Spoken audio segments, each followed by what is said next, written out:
অভিষেক ব্যানার্জি মুকুল রায়ের মতন একজন মানুষকে, হয়তো কারোর সঙ্গে কারো মন নাও মিলতে পারে, কিন্তু মুকুল রায় এখনো তৃণমূলের যে উত্তরীয় ছিল, তৃণমূলে জয়েন করিয়েছিল ছিল অভিষেক ব্যানার্জি, সেই মুকুল রায়কে গদ্দার বলেছে অন ক্যামেরা, পাবলিকলি। এবার ছেলে হিসাবে দল ছেড়ে দে, ছেলে হিসাবে আমার খুব স্নেহের ছেলে কে? শুভ্রাংশু, ছেলে হিসাবে ওর বাবার সঙ্গে হয়তো আমার কোনোদিন মন মালিন্য হতে পারে, কিন্তু শুভ্রাংশুকে আমি ছেলে হিসাবেই ধরি সবসময়। ছেলে হিসাবে ওর সহ্য ক্ষমতাটাকে আমি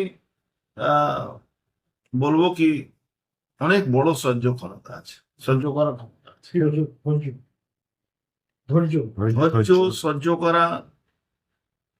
আমার বাবাকে যদি কেউ আমার সামনে এইরকম যদি অপমান করতো, তো বা আমি যদি আমার ক্ষমতা থাকতো, তাহলে আমি তার সঙ্গে সঙ্গে জবাব দিতাম। যদি আমার ক্ষমতা না থাকে, যদি তা আমি রিয়াকশন করার ক্ষমতা আমার যদি না থাকে, আমি আপাতত ওই সংগঠন, যে সংগঠনের মেন কর্তারা এই কথাটা বলেছেন, তারপরে আমাকে ওই সংগঠনে থাকতে হবে, এটা কিন্তু খুব ধৈর্যের ব্যাপার। আমি জানি না সে তার মনে কি আছে না আছে।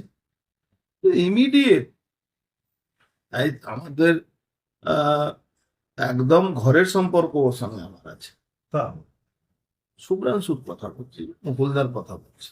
একটা সময় যিনি সারা বাংলায় চষিয়ে বেড়াতেন, তৃণমূলের কে ক্ষমতা আনার মধ্যে একটু কম অবদান ওনার ছিল না, মুকুলবাবু, সেই লোকটাকে অভিষেক ব্যানার্জি সরাসরি গদ্দার বলছে।